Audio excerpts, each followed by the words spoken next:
Welcome to the Dissecting the Wisdom of Shaltazar episodes. My name is Jeffrey Eisen. I'm a spiritual life coach, the channeler of Shaltazar, and an energy intuitive. In these episodes, my collaborator and friend Mark Lane and I will be picking a particular message in each episode that we will be reviewing, having a conversation about, and dissecting the wisdom from.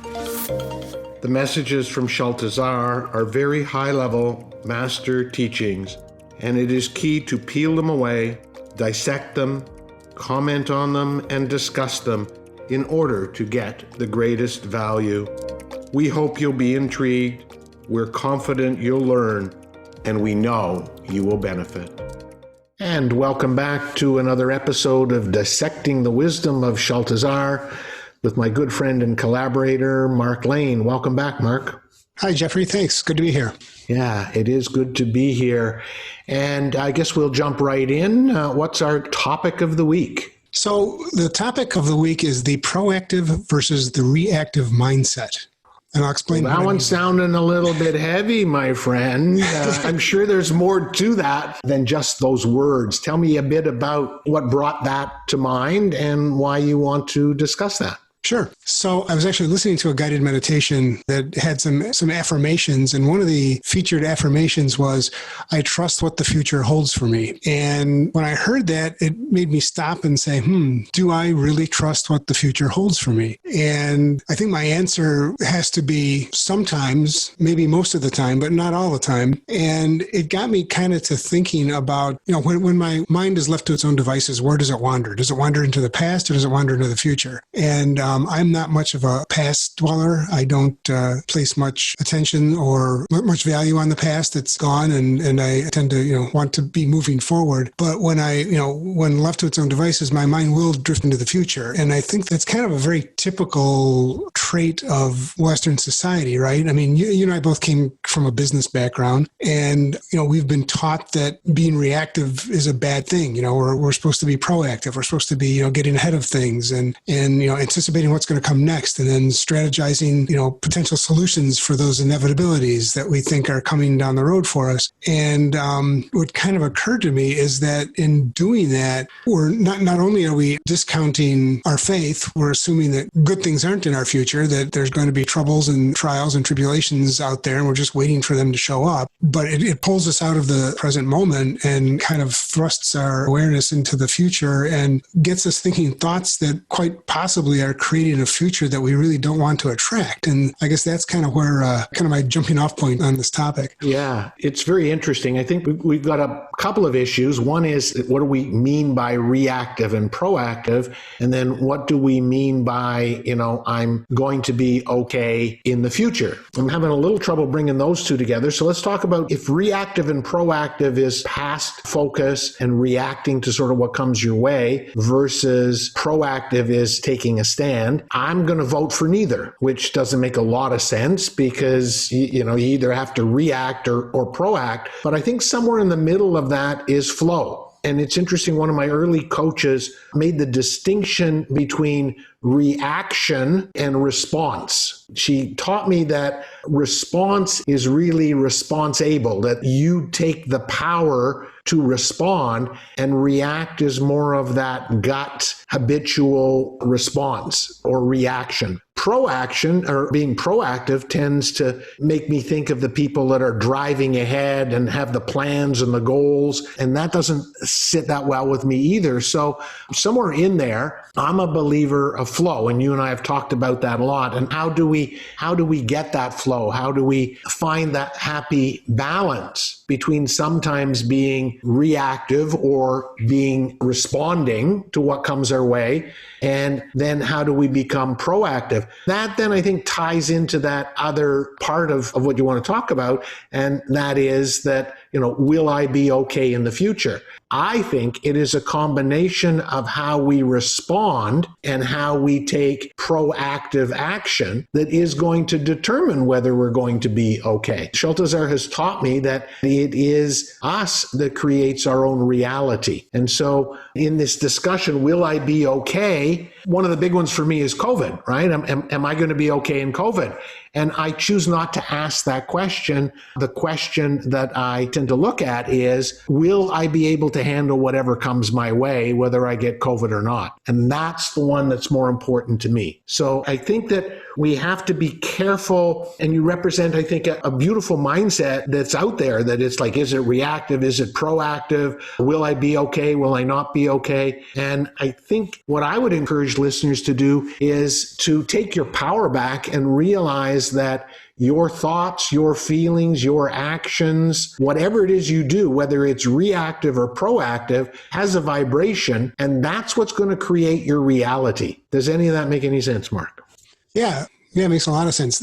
You brought up COVID. That was one of the things I had I was kind of thinking about in terms of this. And when I'm using the word like proactive and reactive, I guess I'm thinking of reactive as being, I'm going to choose how I respond or choose how I react to whatever comes to me. And I'm not going to go out and try to force a particular future or a particular next event to happen. I'm going to basically surrender to what is. And I think with COVID, one of the things that, we'll call it one of the gifts of COVID, it's kind of teaching us to stay present. COVID has sort of erased the future from our consciousness, right? Or from our society. We don't know what's going to happen. We don't know what it's going to do. We don't know if it's going to stay or go. We don't know how, we don't really know anymore. I mean, we used to think we knew what the future looked like. Now we really have no idea what the future looks like. And I have a sense that that's by design, that we're 100%. Yeah. We're being shown that, get your thoughts out of the future, let God take care of the future. You just stay right here, right now, and deal with, the reality that comes to you moment by moment, instead of trying to I hear you on that. I hear you on that, but I'm going to challenge you a little bit, because I've been challenged many times as well. If we let God take care of the future, then we're not in control of that destiny. So I still think we need a certain proaction, but how do we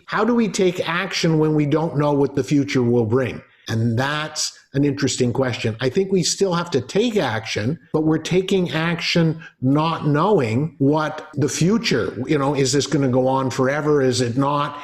But yet we're still forced to take action. Those who are in charge of the institutions that are trying to navigate us through this, this situation, still have to take action without knowing. And so, it's interesting in the news lately, I'm hearing, there's scenario 1 and scenario 2 and scenario 3. So I think it's important for us to continue to be proactive, but let go of the control, which is what we talked about last week. Let go of the control or the illusion that we can control the future, but certainly still have a good mix between reacting or responding to what's happening in the moment, at the same time keeping an eye on your future. And that's a little bit of the Abraham Hicks. Would Abraham be telling us not to have any rockets of desire right now? I don't think so. I think Abraham would be saying, yes, you still have to have your rockets of desire, but put your rockets of desire out into a world where the unknown is very strong, where the future is blurry. Mm-hmm. Sure. So I think it's important to be in the now, but keep an eye on the future and let go more of the goals that we have for the future and set more intentions, right? So which I think some of the governments are starting to do in plans for COVID. If the second wave is this, we'll handle it this way. If it's that, we'll handle it that way. And so we kind of have to have contingency plans. I know when I was in business, we had that goal and there were SMART goals, specific, measurable. Can't even remember. They weren't very smart in my opinion. But they were all of these steps that assumed that you were in control. And I don't think we're in control. And so we certainly want, I think, proactivity that has resilience, that has adaptability, that has flexibility, that has spontaneity.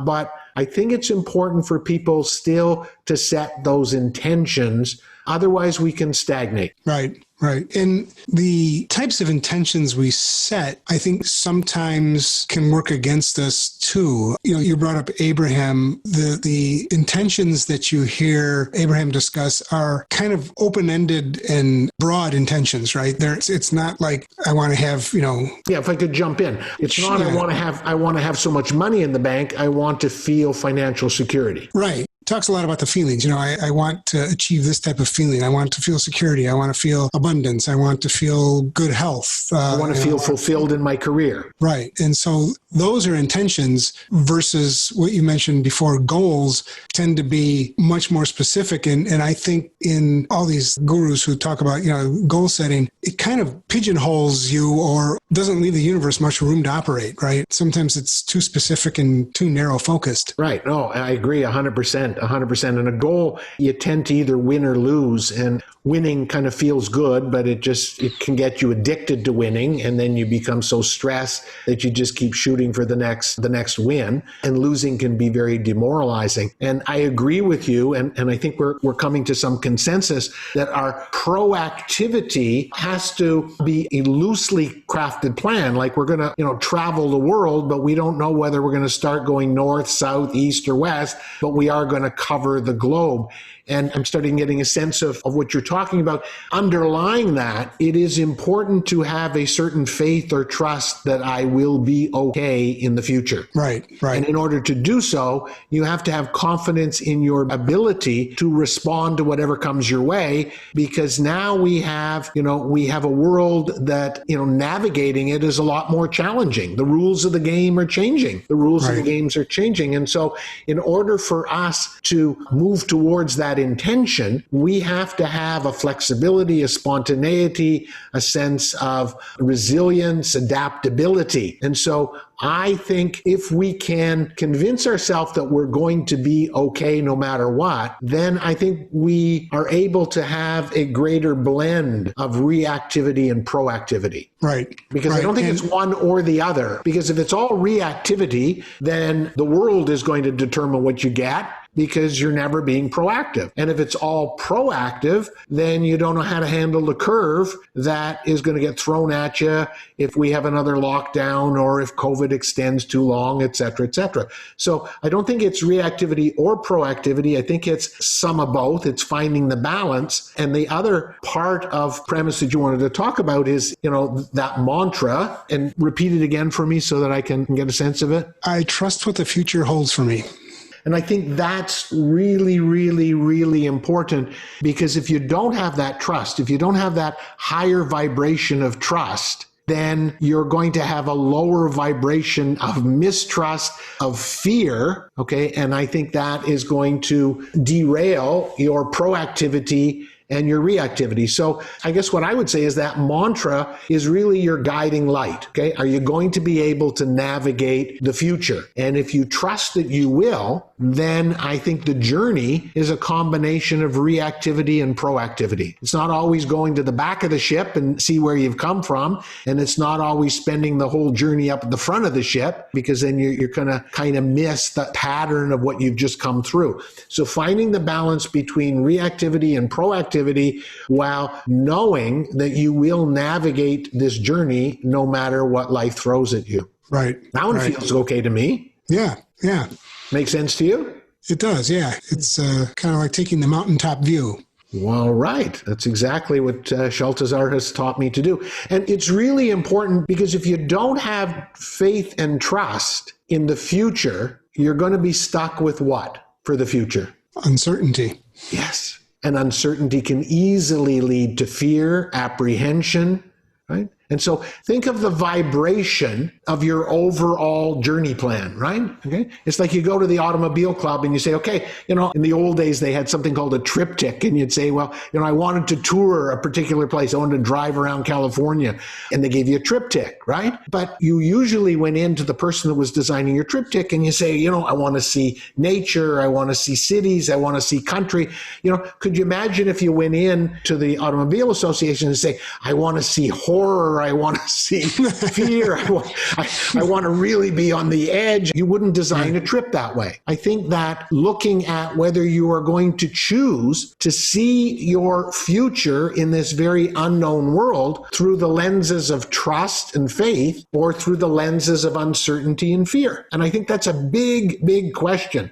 I think Sheltazar has told us that this unknown is for a purpose. We need to shake things up. And so we need to learn to navigate this unknown. And I'll take faith and trust any day over uncertainty and fear. Yeah, agreed. Amen. So I think what you brought up was really, really kind of neat because there's sort of two aspects of that.